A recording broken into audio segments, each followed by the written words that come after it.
Hi guys, this is just a short video looking at the role of a blitzer in 5v5 flag football. I'm not going to deal with the rules, the game situation or the coaching decisions about when a blitzer might be used. We'll keep that for another discussion. This is just on the mechanics of being a blitzer and how to blitz well. So as a blitzer, you're going to start 7 yards deep in the secondary of the defence, an imaginary line across the field, 7 yards deep. You're going to start off in a good athletic sprinting position, pre-sprint position, like if you're going to run some shuttle sprints, for instance.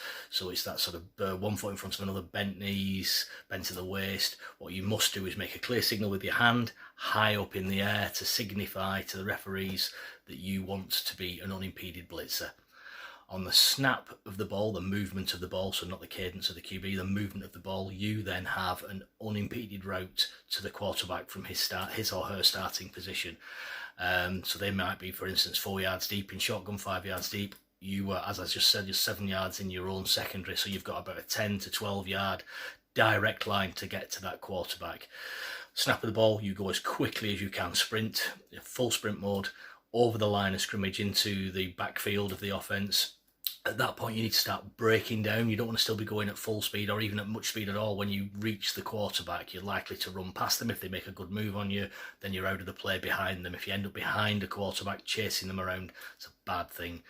You want to try and break down and end up in a position almost like a linebacker, or in position to make a tackle in the defense in flag football, almost like a guard in basketball, where you've got yourself from sprints. You've as you get there, you chop your steps a little bit, you widen your stance, so you're really stable. By the time you reach the quarterback, you've got a nice wide, stable base.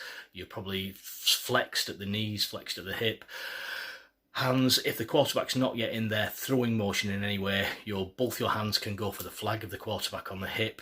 Ideally, again, I would say keep leveraged to the throwing side of the quarterback. So if it's a right-handed quarterback, then you want to be on their right hip, not directly in front of them, on their right hip. You're slightly obstructing them from travelling to their right as well, which is a good thing without doing anything illegally, and you're in a good position to also get your hand up if needed to block a throw from that side of the field. So leverage towards the right hip for a right-handed quarterback. Nice stable base, flexed at the knees, flexed at the hip. Both hands down to take the flag if the QB's not in their throwing motion. If as you approach the QB, it's pretty clear they're getting into their throwing motion, not much changes other than, I would say, get one of your hands, at least one of your hands, up in the air to try and obstruct the quarterback's vision. If the ball is thrown to get in the way, maybe force an incompletion, force him or her to throw the ball where they don't want to throw it. Still, your number one job is to take a flag off that QB's hip on just about every single play. But a great secondary sort of skill that a blitzer has is to cause an incompletion, cause a tipped pass, cause a blocked pass. Even a fumble from the QB in flag football, it will just be a dead ball. But all of those things are a great outcome that a blitzer can cause. So we're looking again at speed over the line of scrimmage, but breakdown. And if assuming the QB does roll to their left or their right to avoid the blitzer to see you coming, you can peel off and go with them.